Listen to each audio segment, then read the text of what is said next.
That Sober Guy podcast contains adult content, merciless truth, and emotional nudity. Listener discretion is advised.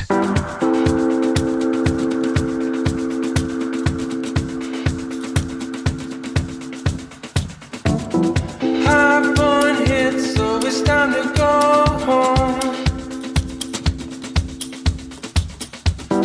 No goodbyes, just sneak to the road. I'm spinning around you.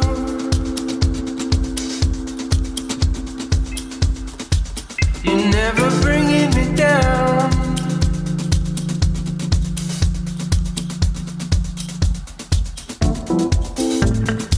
Yo, what's up? Thank you for tuning in today. Thanks to Humans for bringing us in. Thanks to you for supporting the show. This jam's called Going Late off the Humans album, Going Late. Big thanks to those guys, and be sure to check out Humans music. I'm Shane Raymer. You're listening to That Sober Guy podcast, and we help people stay sober. It's good to be back this week, and this message for today is titled, He Got All God on Us. And that's the title of the podcast, and I figured there might be some people out there who would say that after I delivered today's message, man, he got all God on us. And I just wanted to say I did get all God on you because God's all I got, and God's all you got too. And I always try to stay away from telling others what they need or what they should do or what they should feel, anything like that. And I'm not trying to do that at all right now, but I feel like there's someone out there listening who needs to hear that God's all you got. And God's all you need to get through whatever it is that you're going through right now. So especially if you're a first-time listener, you're just tuning in today for the first time, welcome. I celebrated 6 years sober on Wednesday, September 11th, just a couple of days ago. So stoked about that, very excited. It was a great day. I got to spend some time together with my kids, with my wife. We had a really awesome time, went out to San Francisco in the evening time, went to a podcast movement meetup, which was great. Met some cool people. And had a good time, and I got to celebrate 6 years of being free from alcohol and drugs, and give that up to God, no doubt, and an awesome support system all around me, my family, my friends, my sponsor, and I just couldn't be more grateful for the life that I live today versus how it was just 6 short years ago. So big love to the family, to the friends, to everybody who's been a support, to you guys out there who listen to the show.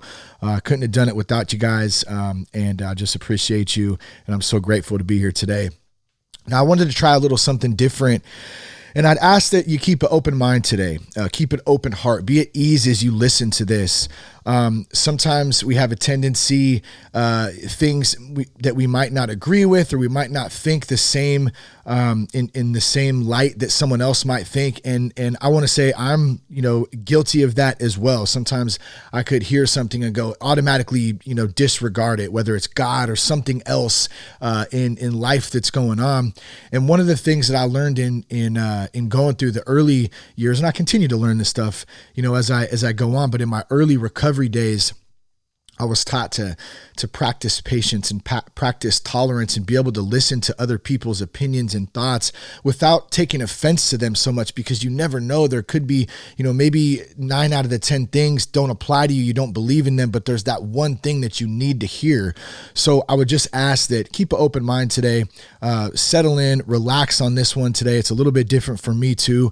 And I just ask for your open-mindedness and your love on this one, man. This is going to be fun stuff, and it's going to be good. I'm going to get to share a little bit about my experience in these last 6 years, how I forgot some of the things that I've been through, and how I ended up where I am really as I sit here today and talk on this awesome podcast platform that God has been so gracious to provide all of us with, not just me, but all of us together collectively as a sober community. Just really honored and grateful to be able to have the opportunity to do this. So, how often do you take a moment to reflect on how far you've come, or take a look at who's helped you get to where you are today? And that's kind of what I want to talk about in this episode. I want to take a look at what can happen when we try to do recovery, when we try to do life on our own. I have a couple of stories I want to share with you, both from a struggle standpoint and then from a strength standpoint. And then we'll wrap up with some resources, some things that can help keep you on track and headed in the right direction. But before we do that, I want to say, be sure to check us out at thatsoberguy.com. You can connect with us on Instagram at realthatsoberguy, and you can also connect with us on Twitter at Shane Raymer. Now, finding the right treatment for addiction and mental health illness can be tough, and that's why Sober Guy has continued to partner with Foundations Recovery Network. In fact, I just had a great meeting with Katie from Foundations just a few days ago to talk a little bit about what 2020 looks like. Are we going to continue to work together? All that good stuff. So shout out to them.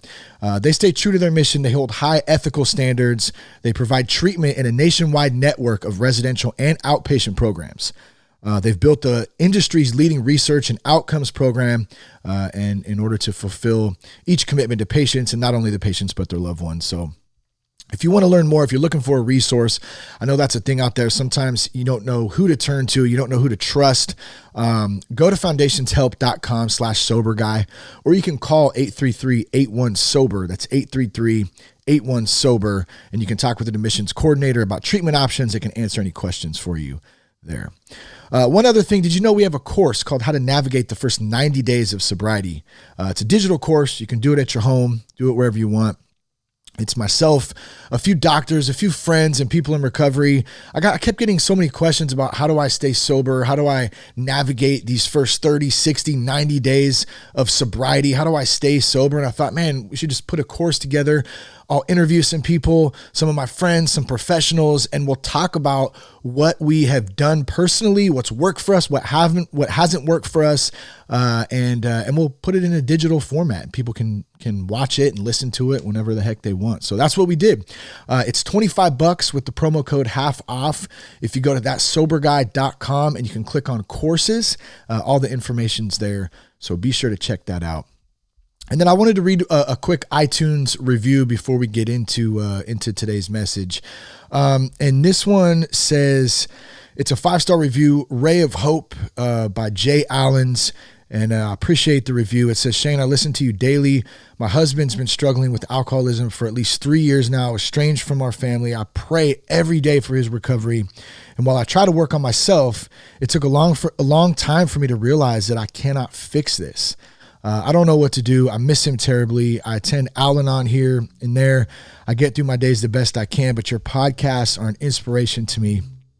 You're compassionate, not only to people who struggle with addiction, but towards the families who suffer terribly as well. And you provide some hope. And thank you so much for that. And I can't tell you how much that means to me. Thank you so much for the love there. And I completely can identify with the struggle of that, with the family aspect of it. You know, so many of us that struggle with addiction and talk about addiction, a lot of the time the families get forgotten. I feel like, you know, it's that kind of takes a back seat, and this addiction piece of it overshadows that. And, you know, the family is really the backbone of support for the person who's struggling out there. And, man, I'm so grateful that I have an opportunity to, number one, I had an opportunity to really save my family and break that cycle of addiction. And my buddy Phil and I were talking last night, and he had mentioned about breaking the curse, you know, that family curse that's, you know, that affects so many families out there. I had an opportunity to break that. And that is something I'm very, very proud of. And, you know, one thing that Jay says here is that she realized she can't fix this. You know, and you know, she doesn't know what to do.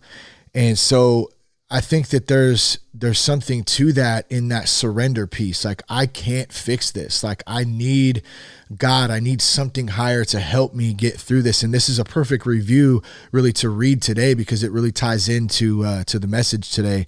And so as we kind of move into that, number one, Jay, thank you again for the review. Thank you for the kind words.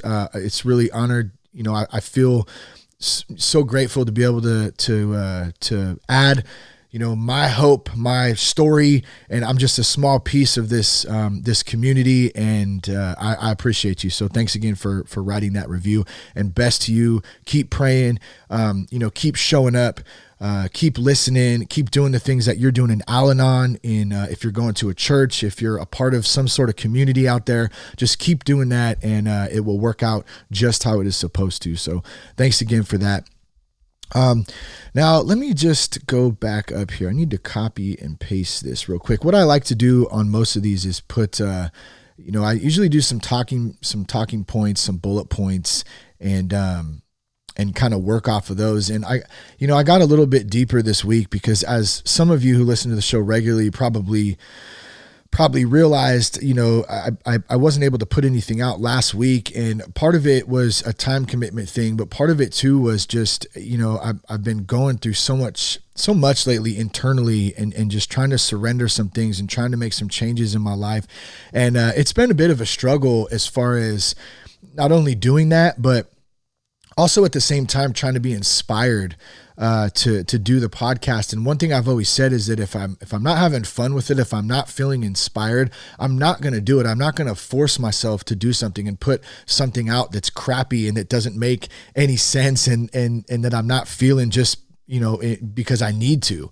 I think it's doing almost an injustice by doing that, than trying to do something and then it just doesn't work. So I took some time off. I have a ton of support around me, a lot of good men, to help build up and speak into my life. And it's something that's so important for you dudes out there and for you ladies as well too. But if I can speak directly to the dudes, like having homies around you, a support group, mentors, whether it's a sponsor, a friend, someone in some sort of community around you that can help guide you. You can bounce ideas off. You can ask questions. It's so important to have. And if you don't have that, get to a meeting, get to your church, get to somewhere, even if it's like a softball league. I mean, I know that's might sound kind of goofy for some people, but,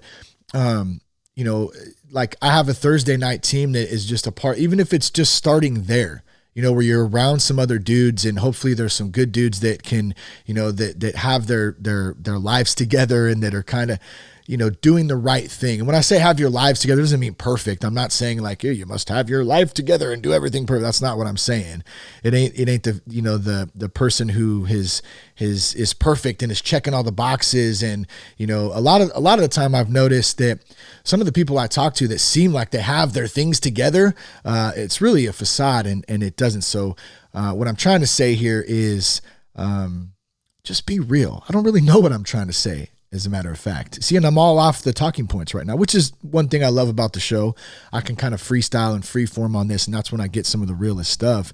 But at the end of the day, if you don't have some community out there, some people building you up, like I did going through these last, month, 2 months of stuff, like I wouldn't be able to do this on my own. And so that really brings us into today's topic: is how often do so many of us try to do life on our own? How often do so many of us try to do recovery on our own? Like, I'm good now, and I'm on fire for life, baby. I got this. I got this, man. And that's an easy thing to fall into. It's in human nature. I've heard Noah Levine say it in one of my favorite meditations. The mind is wired for survival. It's not wired for happiness, and I know there's a little bit of a difference there. Maybe that doesn't exactly line up with I got this, but I think it does at the same time line up with the fact that, like, I can do this on my own. I can survive on my own. I got it. Now, I struggled for 17 years with alcohol and drugs, and I really struggled more without knowing how to deal with life. I mean, at the end of the day, that's really something I learned, and that I continue to learn. Like, the alcohol, the drugs was the tool that I was using to deal with life and deal with the fact I didn't know how to deal with life. I didn't have a support group. I didn't have an anchor of God in my life to help get me through the times where I just felt like I didn't want to go on anymore. And, and in order to deal with that stuff, what did I do? I partied hard. And by the end of the party, man, I was exhausted. A 17-year party. And out of all those parties and all the fun, there was definitely plenty of good times, but eventually it wasn't fun anymore. It was a never-ending routine of waking up, saying I wasn't going to live like this anymore. God, I'm not going to do this. I don't want to live like this. I know there's something more for me. only to live another day the same way that I said I wasn't going to live anymore, day after day after day. It was like Groundhog Day, waking up, doing the, like swearing up and down, I'm not going to do this. And then the next day falling into that same routine again, doing the same exact thing that I said I wasn't going to do yesterday. And there's a lot of guilt and shame that comes along with that. That's really hard to break when you're stuck in that cycle. Depression, anxiety, it's a, you get in that, and it's so overwhelming sometimes, that you don't know what to do. And so for me, in my own journey and things I was going through, I turned to alcohol and I turned to drugs to help numb that so I wouldn't have to feel. Now, Jess and I got together when we were about 20. I don't know if I've ever shared the whole story, and I'm not going to do it right now. I'll save you that, of how we got together, but we've known each other since the 6th grade. I had a crush on her. We went to high school together. We dated different people. We had some of the same mutual friends that we still share today. But when we were about 20, we ended up starting to date and starting to hang out, and especially in the early days, we're still not rocket scientists, but we were definitely not smart in our first days. And Jess might argue then when it comes to certain things like parenting, I'm still not very smart. Like when an instance, I created the song Butt Juice in front of our 5-year-old. Probably not a very good idea. I don't know if you guys remember that song, Pimp Juice, talking about my pimp juice. Oh, for some reason one day, I mean, whether you're 5 or whether you're 38 like me, a fart is still funny, right? So it's like right off the top of my head, I'm talking about my butt juice. Oh, and I'm gonna let it loose. Oh, that just came out one day right in front of my 5-year-old and like right before he started kindergarten. And I'm like, buddy, I had to sit down and say, Daddy is not very smart. I shouldn't have been singing that in front of you, because now he's going around the house singing it, right? He's thinking it's hilarious. And it is. I got to kind of turn away and act like I'm not laughing at it when I am. But to the point, I'm not very smart sometimes, even at 38, if it's something innocent as a fart and a funny song. Take that back to when I was 20. Man, I was not doing good things, not making smart decisions. Jess and I as a couple, we were having fun, no doubt. And there was a lot of good, fun times with friends and parties and, going out doing things. But we were always broke. I mean, we were partying, we were drinking, we were smoking weed every day. We were trying to make $1 out of 15 cents so we could pay our rent every month and not get evicted. It was tough. And as we got into our late 20s, we had our daughter, Lucy, and I was so excited. I remember being so scared at the same time. I'm pretty sure our family and our friends were scared for us. They were like, what is going on right now? These two probably are not in any position to be having a baby. And we just had no idea what we were doing. And some days I still throw my hands up and wonder, like, God, like, I don't have any clue what I'm doing right now. How did I get in this predicament here? And I really have to dig and rely on something higher just to get me through. And that's fine. But I mean, back in the day, I didn't even have that, so I was really trying to operate on my own. And there's one thing I do remember. I remember promising Lucy, when she was just a baby, that I wasn't, like, she wasn't going to grow up in the same way I grew up, with alcohol, with drugs, and just really just dysfunctional family life. I was going to break that cycle for her. And at the time I was still in that cycle, and I didn't know how or what or when, but I just remember promising her that I promise you, baby girl, you're not going to grow up like I grew up, and I want to preface this with my mom, with my dad. They did the best job they can do. And that's part of growing up and growing into, myself and being a man, and realized having my own family that, regardless that things weren't perfect growing up in my home life as a kid, my mom and dad loved us. They loved me. They loved my sister, and they did the best dang job they could do at that time. And I have so much grace for them at this time in my life right now. And as I get older, just because I know they were young and they were doing the best job they could.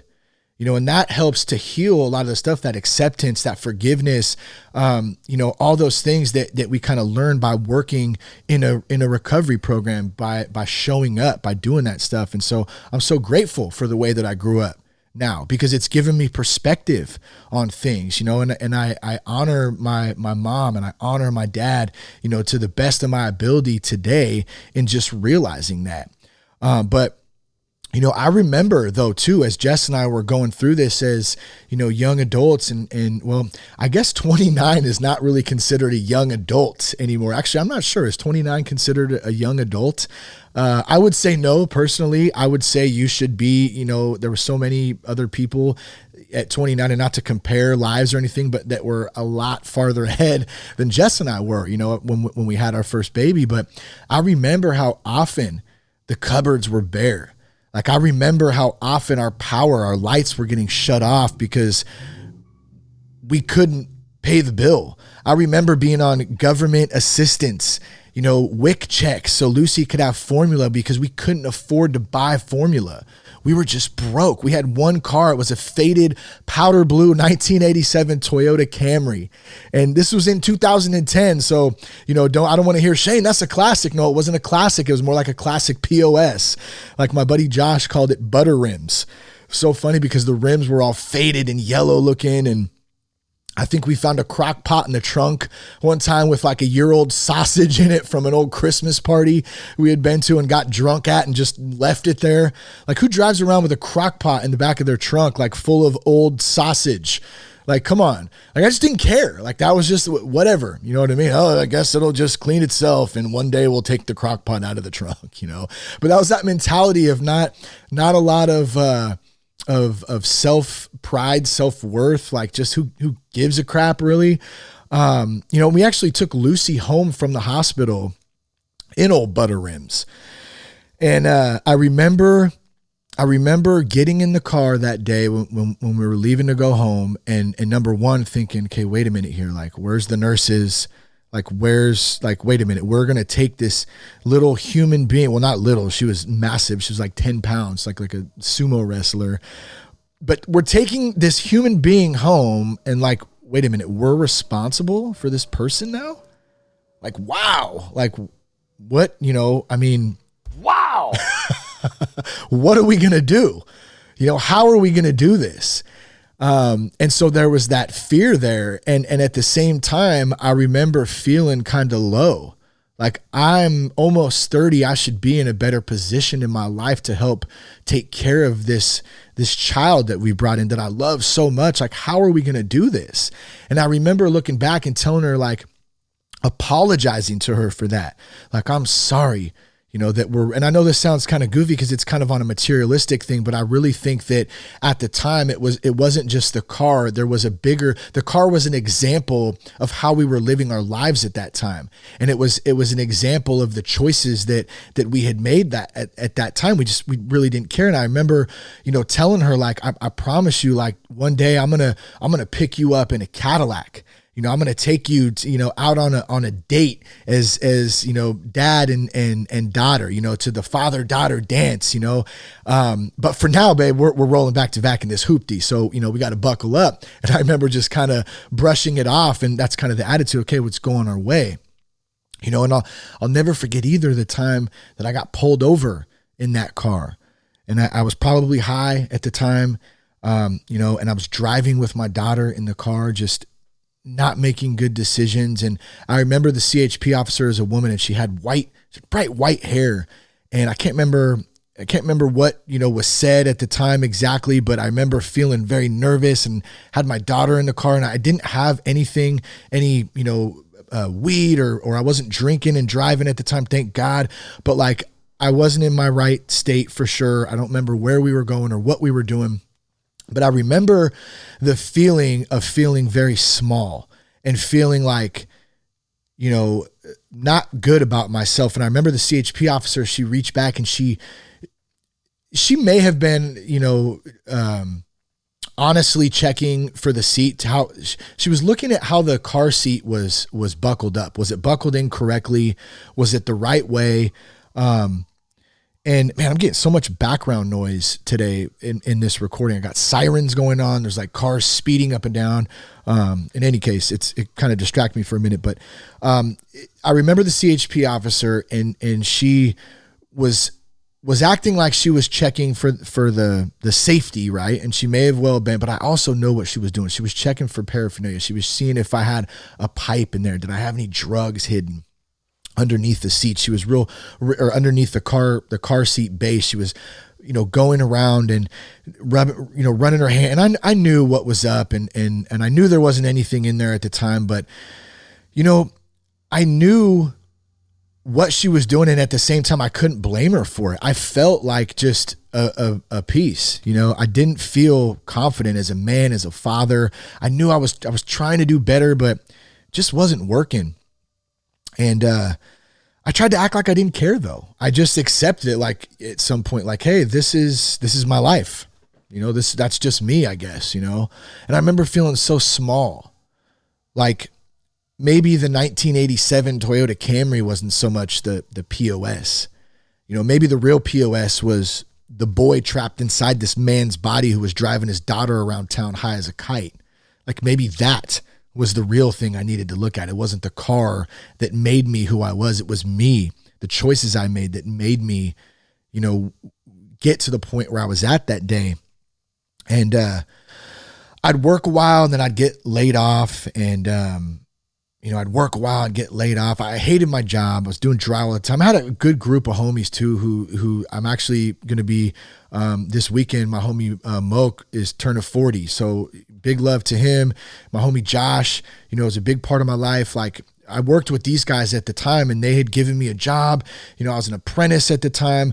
I wasn't doing what I felt that I was supposed to be doing. I was doing it obviously because I had bills to pay and to show up. So I was commuting to San Francisco every day. I was up early AM, 3:30, 4 in the morning, getting home, late in the afternoon, tired, trying to hustle and do side work if I could sometimes when I was working, but I always knew God had something more for my life. And through those times, like I look back now and I learned so much, in those days. Like I remember one day I was sanding, like, and if you're familiar with drywall at all, you tape, you mud, and then we were doing these big, high-rise condos at the time. So it's like cookie cutter stuff that every unit is the same. You mud everything. It's like, it's the same thing every day. And then when you're done doing a floor, you go back and we used to call it sanding party. You have a big sanding party. Everyone gets their dust, their dust masks and their sanding equipment out, and you get your sanding pole and you got your sponges so you can get angles in there. And just all day long, you got your light because you got to shine the light on the walls to make sure there's no imperfections and there's no humps. And that's what you did all day. And you're sanding ceilings, your shoulders are just on fire because you're getting after it if you're in a good groove and you're going. And I remember being tired one day and just not really love. I was probably hungover, from the night before. Not probably. I'm sure I was hungover from the night before, and just not feeling it. And I remember just starting to cry a little bit, and just saying like, and I hadn't really ever had said this or thought this or felt this before, but I just remember saying, God, like help me, please. Like this isn't. I know there's something more to my life than just sanding ceilings all day. And I want to be clear, there's nothing wrong with sanding ceilings or doing construction or anything. That's some hard work. It takes a ton of skill and dedication, getting up in the morning and getting out there and getting after it and creating something. But it's just, you make great money at it too, man, especially dudes out there humping away, working 10, 12-hour days, just making some good money and providing for their family. So I don't want to sound like I'm downing that. But at the same time, I just knew in my heart that it wasn't for me. It was for me at that time. And I was learning something, but it wasn't what God had for my life moving forward. I just felt it inside that there was something different for me to do, to create, to be the real Shane, which I had no clue who the real Shane was at that time. And I also knew, and I found this verse in, it's Jeremiah 29:11. It said, "For I know the plans I have for you, declares the Lord, plans for welfare and not for evil, to give you a future and a hope." And I know there's some more context behind that other than what I'm just, kind of looking at the face of it. I'm not going to get into that part of it today, but God wasn't just going to magically get rid of all my problems, the drinking, the drug use, the addiction, the job, my attitude, like me. He wasn't just going to magically fix it. I had to suffer through that for a while longer until I was fully ready to surrender. See, even though I was feeling all those feelings inside at that time, I wasn't ready to surrender yet. And I've still been battling this surrender piece to God, at least. I surrendered the alcohol, the drugs back September 11th, 2013. Like I said in the beginning of the episode, we just celebrated 6 years. Thank God. I'm so grateful for that.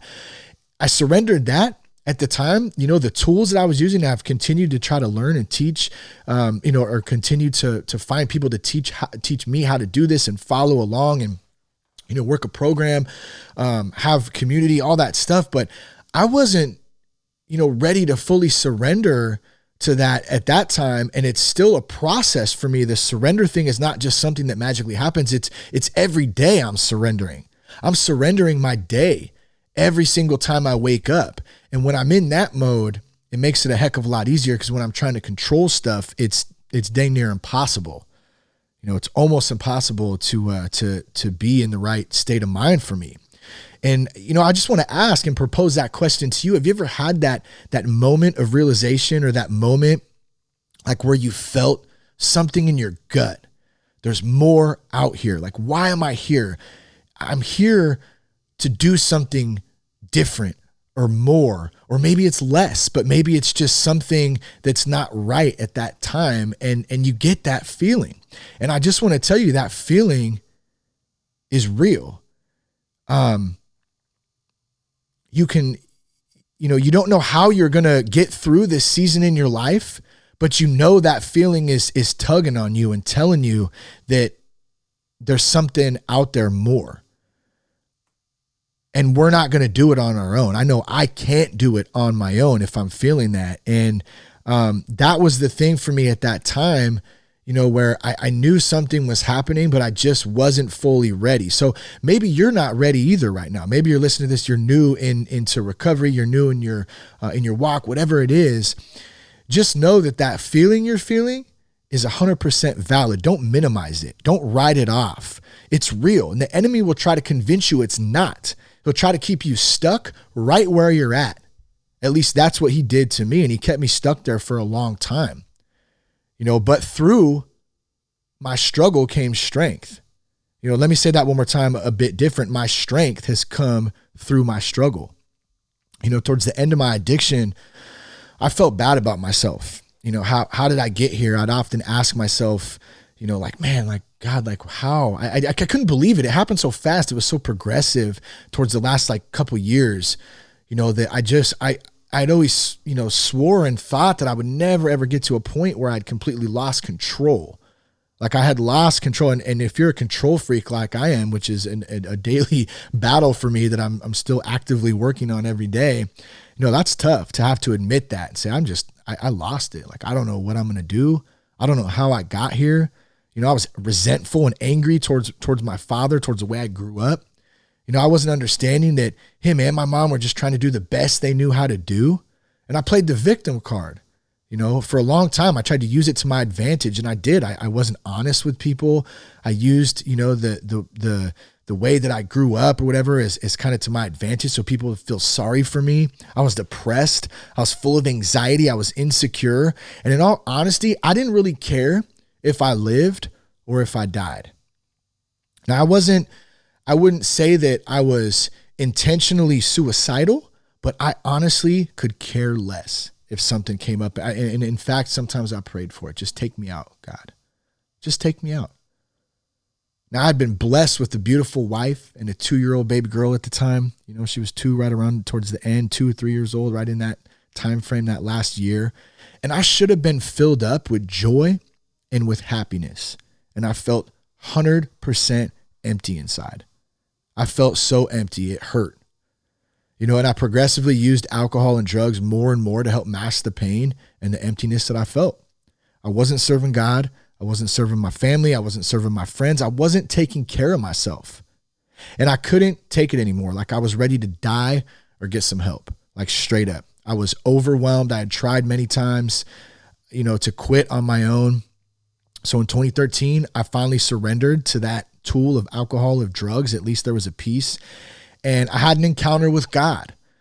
And as I contemplated what I was going to do, and what I mean by that, it was the cat was out of the bag. I went to Jess, I went to Seth, my buddy, and I said, hey, I need some help. Here's what I'm doing. I'm drinking. I'm drinking and driving. I'm drinking. I'm intoxicated while I'm working. I wasn't doing construction at this time. I was working for a different company, but I didn't like my job. I was working nights, and I was real down on myself, but I was done. The cat was out of the bag. And after I admitted that, I knew it was real. And I knew I was going to actually have to take some action into taking some next steps, which probably meant going to treatment, getting some help. So the next morning after I kind of had admitted all that and said, I need some help, now it was time to actually do the action. Well, that's a whole different story, right? And I had that voice in my head going, man, you can't, you're not good enough. Like you don't need to go. You don't have a problem, So I went on a walk. And as I walked, I found a Bible laying in the middle of the road. And as I knelt down to pick it up, something spoke to me and just said, go. Just go get the help you need. You're doing the right thing. I have a plan for you. And if I think back, it was very similar to that feeling that I felt as I was sanding the ceilings doing drywall. That feeling of something inside me, my spirit just opening up and saying like there's something more for you. It was very similar to that. And it was real. I can't explain it. I don't know. Trust me, I've tried to figure it out. I've tried so hard to figure it out that I figured myself out of believing in faith that that there's something higher. Like I don't know. See, I'm even speechless right now. I just don't get it. And I don't have to anymore. I finally realized it's something I don't understand, and I don't know that I'm humanly capable of possible, but that's where my faith comes in. That's where my faith comes in to my life and able to allow me to deal with the day in and day out grind that I still deal with every day, although it's 100 times better than it was, 6 years ago. But at that moment, something hit me and I felt confident that I was doing the right thing. I mean, leaving my wife and my daughter, I had to put full faith in God and to leave for just 30 days. That's nothing compared to what some people go through in their lives during the military. They're off for months at a time away from their families. I get that. And this was my own doing. And I always like to say that, but it was very scary at that time. I had to give up everything and put all my trust and faith in God to know that everything was going to work out just how it was supposed to. And it did. And we had a lot of help. And I thank our family, our friends for helping out during that time with financial stuff, with support, even Seth coming over and mowing the lawn while I was gone, things like that. That's what homies, that's what family, does. And I'm so grateful for that. But the next day, as I was deciding, I went, I think within a day, maybe 2 days, there was a bed available for me. And I checked myself into treatment in Sebastopol, California at Azure Acres. And, I think that I'd like to do an episode, because I haven't done one of these in a while. Like what was that like? What was that experience of going into rehab like? And, I'll save some of those stories for another episode because I don't want to get into all that right now. But after 30 days, I came out and started on this new journey, which was so scary at the time, but it was so great. And I haven't looked back. It was a new beginning for me, a ton of ups and downs in between. And, I've shared a lot of those on the podcast in different moments of what I've been going through, what's been going on in life and recovery and just, normal day-to-day stuff. But if we fast forward to today, 6 years later, I generally, for the most part, wake up excited, grateful, ready for God to show me what's in store for the day. Like I'm sober. I have an awesome family, awesome life. I love what I do for a living. I'm just so grateful. I'm on fire for life, right? I mentioned that earlier in the beginning of the episode. I'm on fire for life. That's how I was feeling. It's what I just felt every day. But even after 6 years sober, I'm reminded of something that I once heard in a meeting. I'm in process. I'll never arrive. And just when I think I've arrived and I'm on fire for life and I've got it figured out, God says, no, Shane, let me bring you back down and humble you a bit and remind you where I brought you. I'm learning how different seasons in life bring different experiences.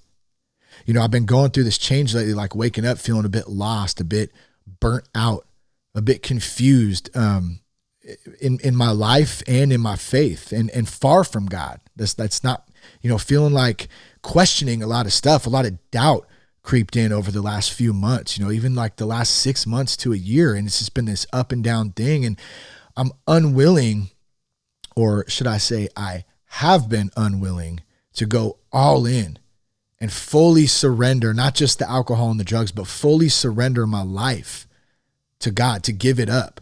I got 1 foot in and 1 foot out, trying to be authentic, through man's eyes, but not authentic through God's eyes. I'm cursing like a sailor on Wednesdays and I'm worshiping like a saint on Sundays, holding on to reservations from my past identity so I don't have to fully let go of the old me, because there's still this little part of this rebel, this punk rock, guy who wants to show people that he's worth something and that he's going to amount to something. And it's been a really tough battle in my head, going through that and then not feeling good enough, the lows of feeling like, why do I even do this? This is stupid. I should never have even started this thing and I'm not going to be anybody. Who are you? It's just like this enemy voice just attacking me. And I know that's not true. I know that's not true, but when I'm doing it on my own, the attack comes even harder. I thought I was being authentic, but the truth is I was judging my authenticity from the perception of people, not from the perception of Jesus. Jesus is the only one who can confirm my authenticity. That's it. Do I see myself how other people see me? Or do I see myself how God sees me? Because that's the true authentic Shane, when I can see myself how God sees me. When I see myself how people see me, I don't do very good. I don't do very good with that. And I'm beginning to realize that, and it's really setting in lately. It's also, I also realized that I forgot where I came from. I forgot where God had brought me. I had a counselor named David when I was in treatment, and he would say, and I remember this, he had these huge hands. He was a big dude too. And this guy, the amount of drugs this guy did, there's no way he should have even been alive for the amount of substances that David put in his veins. And he would talk very openly about, some of the times where, he was near death and just down and high as a kite. I mean, it's unbelievable. But he would say, you will forget. You will forget. And I couldn't imagine at that time, how could I forget all the crap that I've been putting myself through, putting my family through? How could I forget, the things that I've been through growing up? And I'll never forget that. How could I forget how bad it hurts that I'm in rehab right now? How could I forget this? But when I looked in the mirror every day since I'd been sober, I thought I was doing pretty good. Although I was a bit confused spiritually, and I still am some days.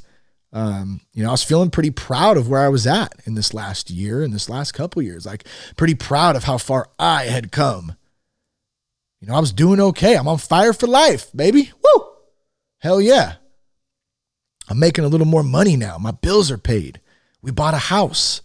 I created this podcast. I created a job inside a Fortune 500 company, that, and I'm not saying this, bro. I'm telling you, this is what my thought process has been. I'm doing good. I created a job, I created a company. I don't drive a 1987 Toyota Corolla with an old school crock pot full of sausage in the trunk anymore, son.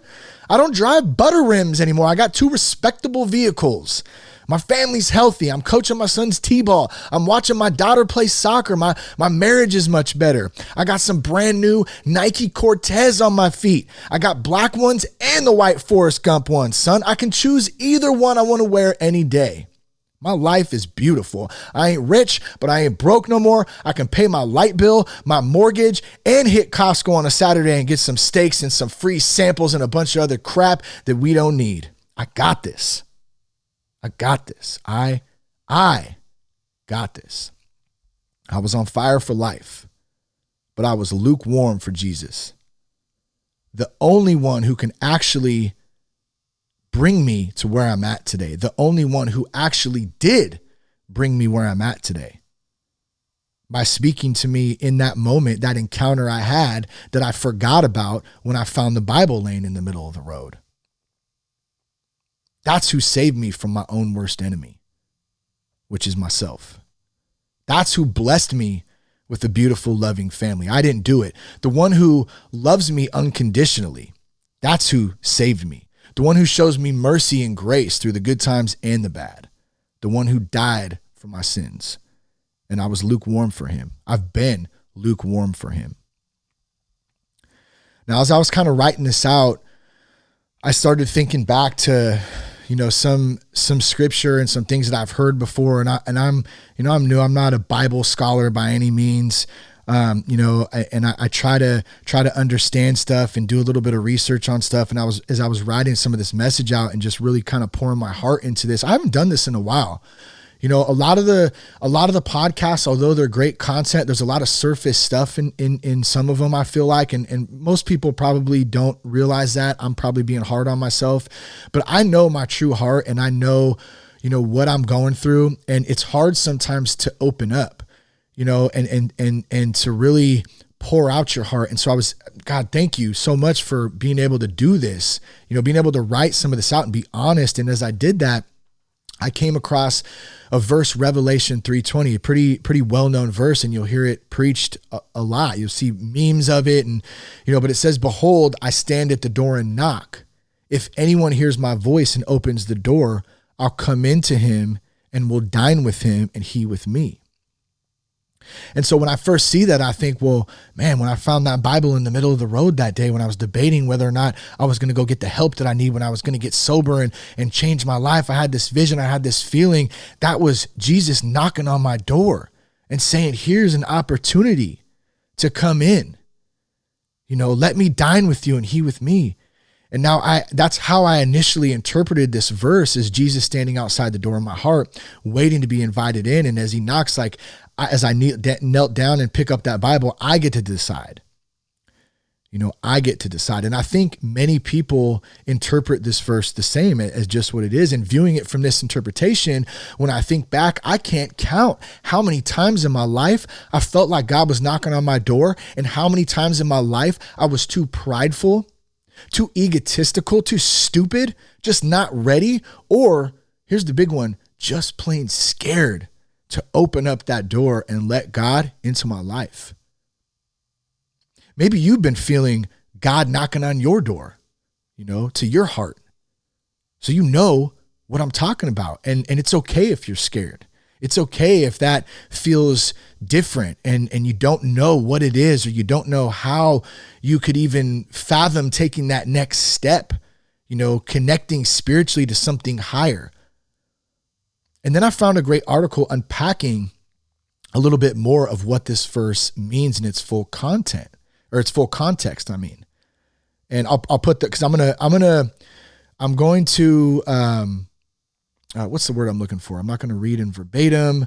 I forgot what it is now, but I'll put the link in the show notes, and I'm going to go through some of this, kind of unpacking this verse, okay? Because this made sense to me too, and I went, oh, wow, this is pretty incredible. But there's a famous painting called "The Light of the World" by Holman Hunt, and it was inspired by the verse that I read, Revelation 3:20.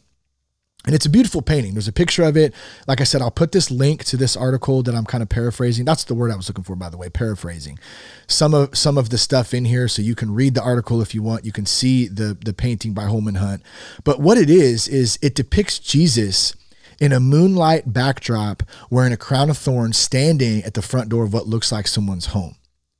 Now, the door is overgrown with weeds and dead flowers. It represents someone's life. At least that's how it can be interpreted. This front door, weeds, dead flowers, vines, just overgrown. Now, Jesus is holding a light in one hand and he's knocking on the door with the other. Now, one thing that's really interesting, there's no handle on the outside of the door, which would tell us that it's up to the person on the inside of the door to choose if they let Jesus in. And that goes back to the scripture. Behold, I stand at the door and knock. If anyone hears my voice and opens the door, I will come in and dine with him and he with me. Now, the painting is often used and interpreted as a symbol of how Jesus comes knocking on the doors of those who don't believe in him, those who aren't sure, who are doubtful, giving them a choice to let him come into their lives. The door in the painting doesn't appear to have a handle on the outside, like I mentioned, and Holman Hunt explained in one of his books that this was deliberate, and the handle is on the inside of the door and can only be opened from that end, representing, get this is one of my favorite parts, representing the obstinately shut mind. The obstinately shut mind, the doubtful mind, the closed off mind, the incapable human mind. Man, that's good to me. In other words, we have to open the door to let Jesus into our lives. Jesus will never force his way in, and he gives us the freedom to choose. It's up to us whether or not we open the door. If we do, he promises, I'll come in, I'll eat with you, you eat with me, we'll join together. And it's a sign of friendship, which Jesus offers to all people who open the door, open their door to the lives, to their open their door to their lives. I slaughtered that, but you know what I'm getting at. So while it could provide us with a useful picture of what happens when someone who doesn't believe in God and Jesus, and that makes that interpretation that I just read with the picture, with the verse, I mean, that applies so much to me. And I know it probably applies to a lot of people out there listening, whether or not you believe in God or not. Like if there's something higher, there's just something that applies to so many other people. And I found out that that's not even the correct context of this. Check this out. Now, while it could provide us with a useful picture of what happens when someone who doesn't believe in God, this is actually not the original context of the passage in Revelation 3:20 at all. And to be honest, kind of made me sad when I found this out. So I'm like, what? Wait a minute. Like this was like speaking to me, and you can still interpret it like that too. I mean, I think it makes perfect sense, but I am one of those dudes who likes to research. I want to know the truth. That's what gets me in trouble sometimes, because the truth, knowledge can create doubt. And that's what the enemy wants to do. What's the number one thing? I don't know why I'm asking a question here, but what is the number one thing the enemy wants to do? I just said it. He wants to create doubt in our minds, and that's it. And so knowledge, questioning stuff, man, I really, really struggle with that. And that's part of where this surrender, this acceptance, and this full-blown 100% faith has come in. But when I looked at this interpretation of this, it fits so many different aspects of my life, and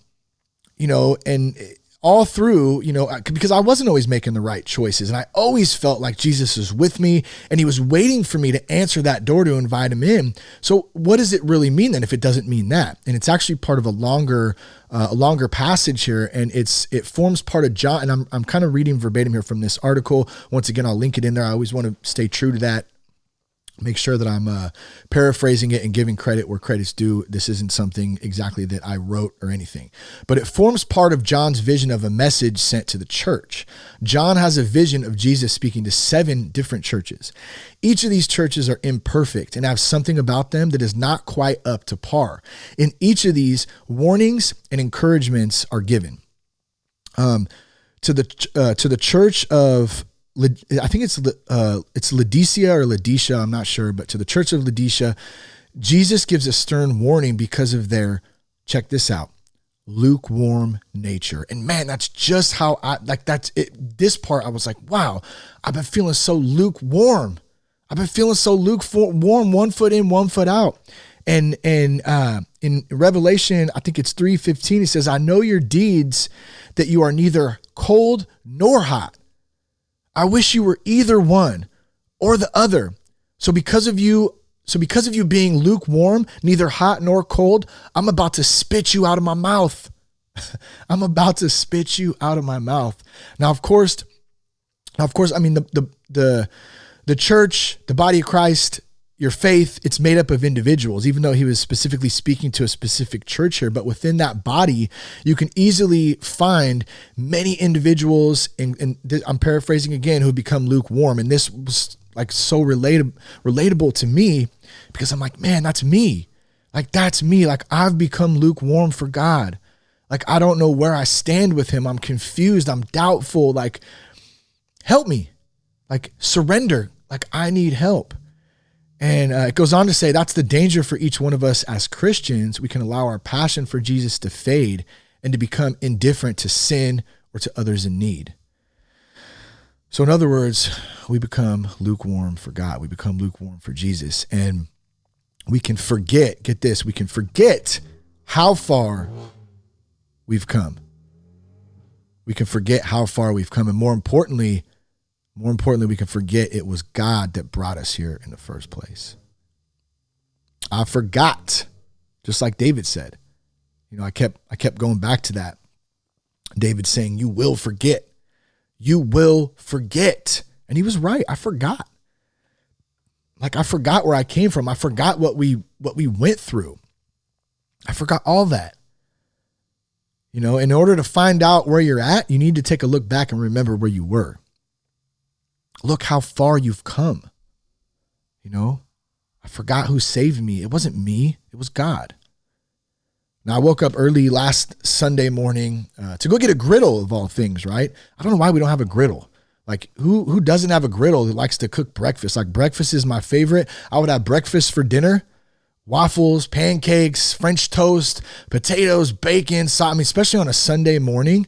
And especially when you got some near playoff baseball, football starting, fall is in the air. I'm a sucker for the pumpkin spice candles. You can make fun of me. It's cool. It's cool. I'm secure in my manhood. I love a good pumpkin spice candle. There's nothing better than sitting in the front room with, the evening time rolling around. You got some pumpkin spice candles going on. You got some football on or some baseball, some dinner cooking up in the crock pot. Jess is just getting after it. Maybe some stew. As you can see, I'm ready for fall. I'm ready for this summer. I love summer, but I'm kind of ready to transition into this new season. It's just a season. Love that, right? Oh, it's just a season. You'll get through it. But I love literally the seasons too. Love that feeling of falling. And football season, here's the thing with football. I'm kind of torn between it, right? Like, I like watching some football. I like the sound of it. I like the vibe of it. Fall, it's got that fall feeling. It gives me that specific feeling. It takes me back, like being at my grandparents' house, or just like the get together Thanksgiving. Maybe there's a game on in the background. You know what I'm talking about, right? You've probably felt that same thing. It's that sound, that vibe. And football does something to me in that way, but I'm not a fan of the NFL really. That's the thing I've been struggling with. I did fantasy football way back in, I probably did it about 15. I did fantasy football 15 years ago. Yeah, that's right. I did it way before you. That's that thing I was trying to avoid sounding like when I said, but I started to sound like it. So I'm just going to bust myself out there. But I did fantasy football a long time ago with my buddy, Alan Stevens, when I was doing way before kids.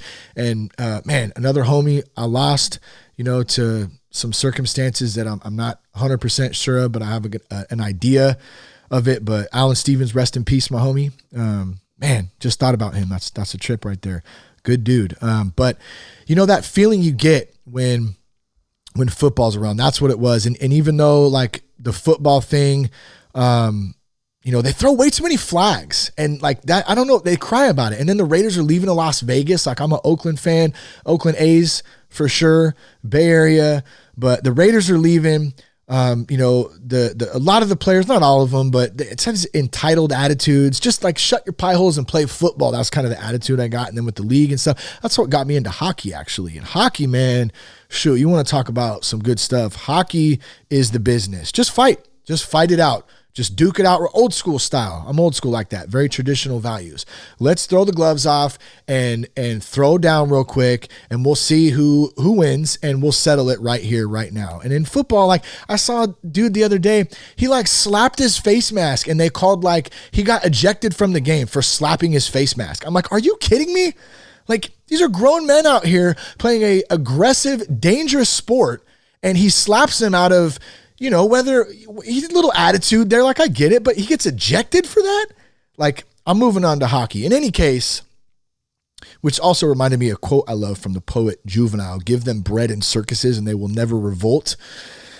Total different thing right there. Probably should have just left that alone. But in any case, I just went to get some breakfast and a griddle. Okay. That's all I did. Gonna get some breakfast, gonna get a griddle. Decided to go to Walmart because they're the only ones open at 6 a.m., right? I walked in, started talking trash about the place immediately. Felt like I was too good to be in a Walmart. I was judging the bananas. Are these organic? Ignore the 4, hate the 8, dying on the 9. You ever heard that? That's how you can tell if you're getting a true organic fruit or vegetable. They have the barcode numbers. I actually learned this in, was it a book or podcast? I think it came from John Joseph.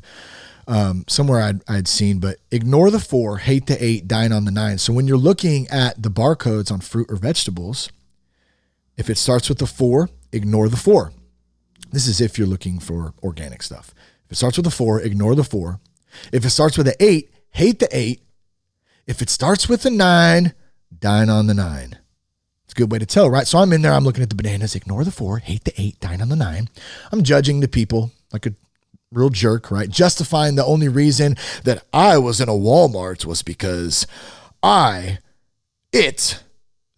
when, I don't know, it was the only thing open at the time. Though I had no other option. It's the only reason I'm in here. I'm not supposed to be in this dump. I'm way better than this. Are you kidding me? Like, these are the types of things that my mind, like, and I know that's not my heart speaking. I know my heart's true. Like, I don't care. I'll shop at the dollar store. I'll shop at a Walmart. I'll shop at Target. I'll shop at the Nugget. I'll go to Whole Foods occasionally if I got a bonus, like $8,000 bonus. Like I'm just kidding. But you know what I'm saying? Like, I don't care. That's not my heart doing that. But here's another one. Proverbs 11:2. When pride comes, then comes disgrace. But with humility comes wisdom. When pride comes, then comes disgrace. But with humility comes wisdom. Man, I lose my humility sometimes, man. Let me just say my pride was in full effect the morning that I had to go get a griddle and some breakfast at Walmart. And then I remembered, like, I'm not better than anyone.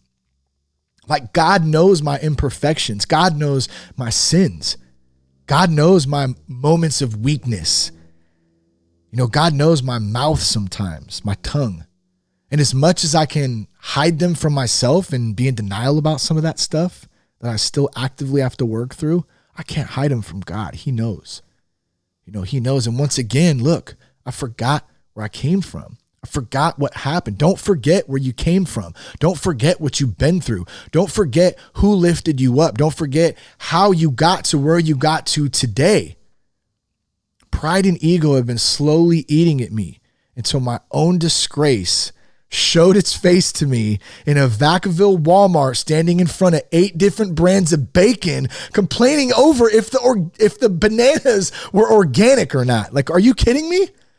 I just went to get some breakfast. God, give me a break. And it's that kind of stuff that's so good. I'm just so happy that I get to have these realizations and be real with myself and not numb to reality, even though it sucks sometimes to have to admit some of this stuff. And as I stood there looking at all the bacon, because you never want to get thin bacon, right? Or cheap bacon. That stuff is nasty. Like, I'm not even going to say the brand, but it starts with an H. It rhymes with Tornell. I don't even think that's a word. I just made it up, but not good. You need some thick bacon. I went for the thick cut mega pack, I think, man. Cook that bacon up. Who doesn't like bacon? But as I stood there, as I was kind of looking at the mega pack to choose from, I realized, like, after 6 years sober, right? This is like a week ago. I had forgotten the years of partying.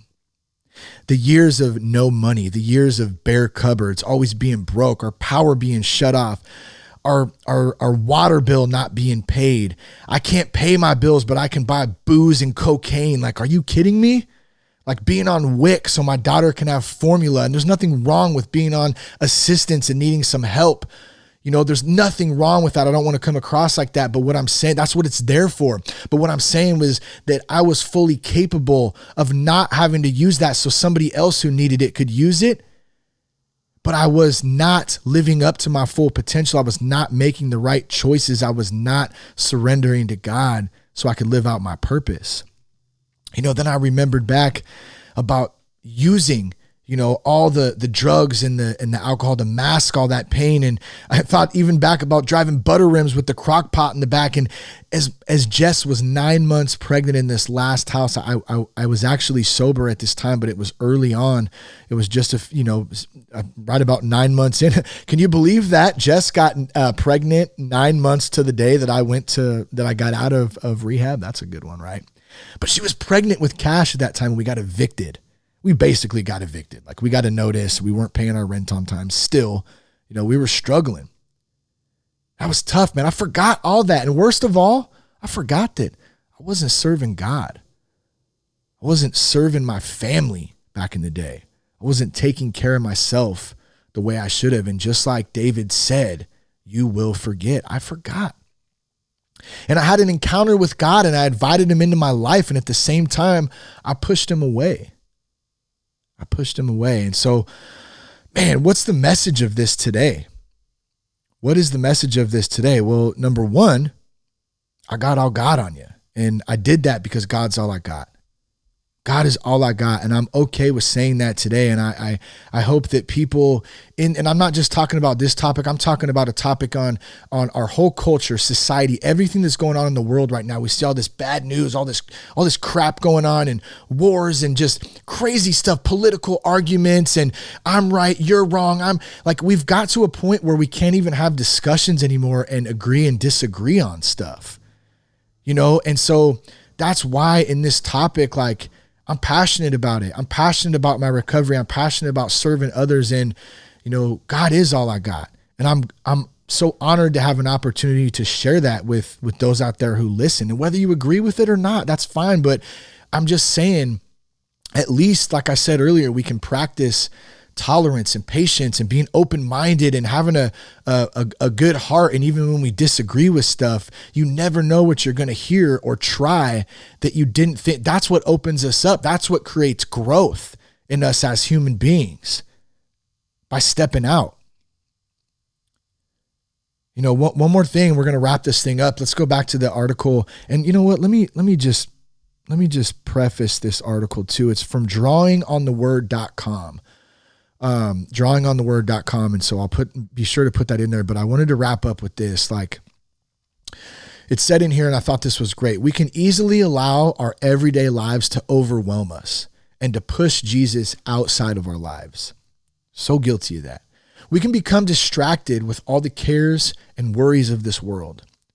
When we become worried, we must remember that one thing is needed: to hear the word of God again and spend time with Jesus, spend time with God. This was Jesus' call to Martha when she was distracted by so many other things instead of sitting at his feet. Don't forget where you came from. Don't forget how you got to where you're at today. And, you know, I would encourage you to take some time and write down some of your journey. This is one of the takeaways I was talking about. Like, I want to give this, you know, I want to share, I want to give these certain points and thoughts that I'm having, but what's the takeaway here? Well, here's one takeaway that you can do. And this felt so good, you know, for me to be able to do this week, is to sit down and write about where you've been on, like, or the journey you've been on, write about what you've been through. I was able to do some of that this week and it was so relieving. And it brought this flow of emotion and realization and thought and remembering where I came from. And then, which went into creating this whole new attitude of gratitude to where I've been able to sit today. It's amazing. It's like unbelievable sometimes. So take some time with yourself, sit down in a quiet place Grab your journal, grab a notebook, write about what you've been through, write about where you've been, write about where you want to go. Where do you envision yourself going? Ask God for forgiveness for anything that you're still holding on to. Ask God to help you forgive others that you're holding resentments against. That's freedom right there. When I reflect on my own journey, even me getting sober feels like just this small piece of the much bigger puzzle to my life. And I have so far to go. I have so much still to do, so much, love to give and to receive, thankfully. And I just want to honor the gift of life. Like, it's so valuable. I'm so appreciative of the time. Like, I can never get time back. That's the most expensive, valuable thing in this world is time. I can make more money. I can buy a different car if I get in an accident. If I lose my house, I can get a new house. I can't ever get time back. Can't ever get time back. So I love you guys. I thank you. I hope something spoke to you today. Even if you don't agree with everything that I'm saying here, I just pray that there's something that spoke to you today and that you hear that you can relate to. I'd ask, man, just share the podcast with a friend. I've been saying that lately. I haven't been on social media. Oh, back to the flip phone too. The flip phone experiment is going great. It's going great. I'm like 3 weeks into the flip phone. I've checked my Instagram a couple of times on the computer just to kind of check in, see what's going on. And it's been okay, but I've been quick to get off of it. Not really interested in it right now. I'm sure it's just the season. It's just the season. He'll be back on Instagram later. He'll be back on. It's cool. It's just the season. But share the podcast in this season with a friend. Love you guys. Thank you so much. You can check us out at thatsoberguy.com. Connect us on Instagram at real.soberguy, at Shane Raymer on Twitter. Peace, love, respect. Thank you guys again. Keep your blood clean.